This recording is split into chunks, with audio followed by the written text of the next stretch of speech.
we had Regis Prograis fighting, defending his title against a guy named Danielito Zarilla. Never really heard of this guy before last night.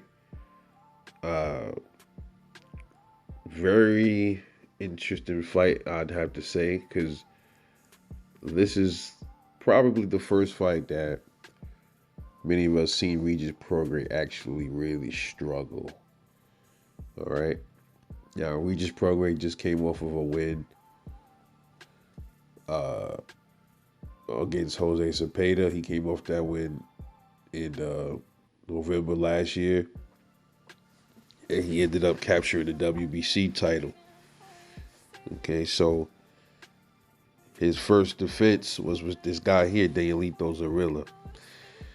And many will say Regis Prograis did not look good at all in this fight. Following the guy around, wasn't really cutting the ring off.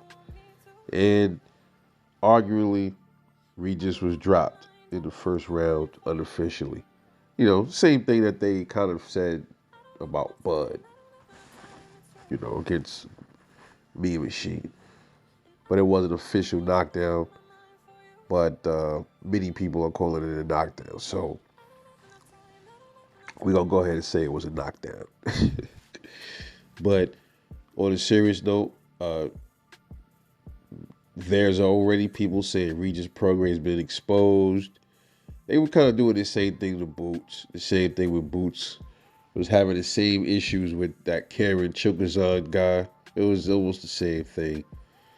You know, I can't write these guys off so fast after one fight that they didn't look good, you know. And already you're hearing chatters of people saying, yeah, told you, yeah, Regis ain't ready. You know, Devin gonna smoke him, Tank smokes him. Uh, Already they saying that over just because they saw this fight.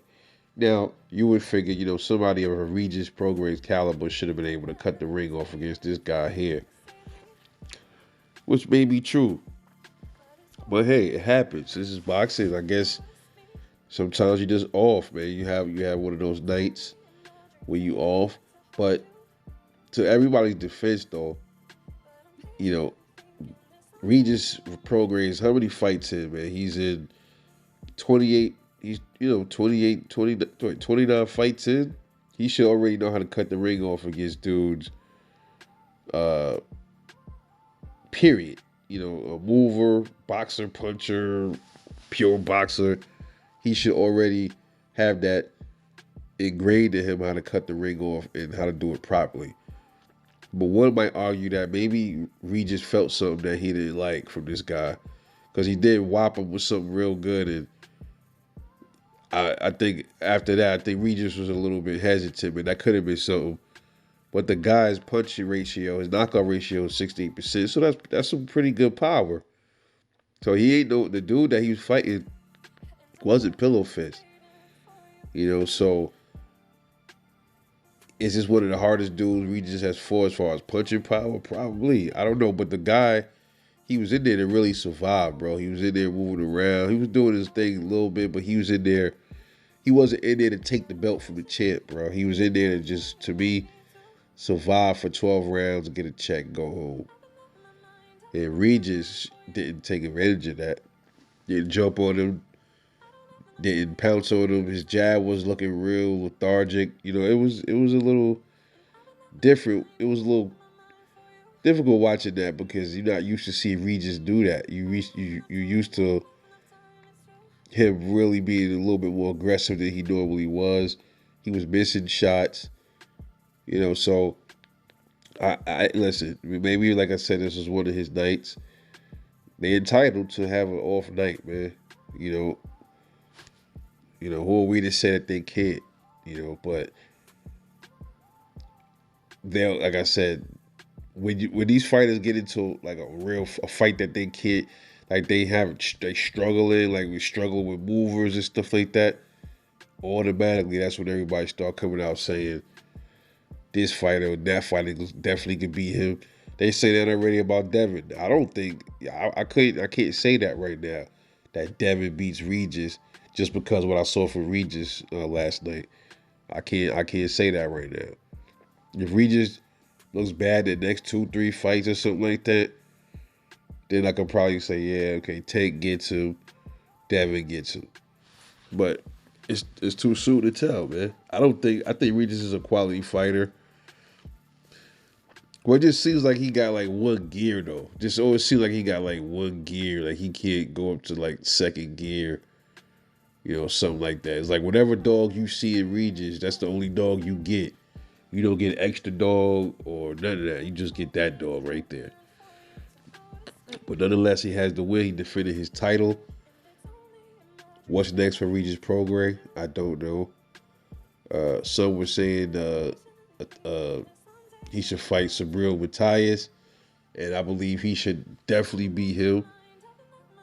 That dude has no defense. I don't like his style at all. That seems Sabrias Matthias dude, Sabril Matthias. I don't see what's special about him, man. That everybody's hooting and hollering about. I don't see nothing special about him. We will see what's Regis Prograis next move, and hopefully it'll be against another title holder like a Rolando Romero or even that Sabril Matthias dude. Never get his name right. Or, well, obviously he won't be fighting Tio for a belt because Tio vacated his belt. Or did he? Because I'm hearing different stuff. I'm hearing that he didn't vacate it for real, and I don't fucking know. We'll see. But Regis got the win nonetheless. This really did nothing for Regis as far as progression. He's 34 years old. This guy he fought was 29 years old. Had his youth on his side. Uh, I'm just a little puzzled though, because Regis, he claims nobody trains harder than him and all this other stuff, and he couldn't cut the ring off correctly last night. Not sure. Not sure why. To be honest, man, Boots, he gets more of a pass for that because he's a little bit younger. You know what I'm saying? But then Regis is a little older, and I think they got the same amount of fights. So Regis has the better resume, man. You would figure he should know how to cut the ring off because he had the better opposition over Boots. But like I said, maybe we could chalk it up to it being just a bad night, man. Bad day at the job, man. But anyway, let me know what you think about the fight between Regis Prograis and Daniel Zarilla. Drop a comment. Let me know how you feel. This is Rebel Life Boxing. I'll catch y'all later on the next one.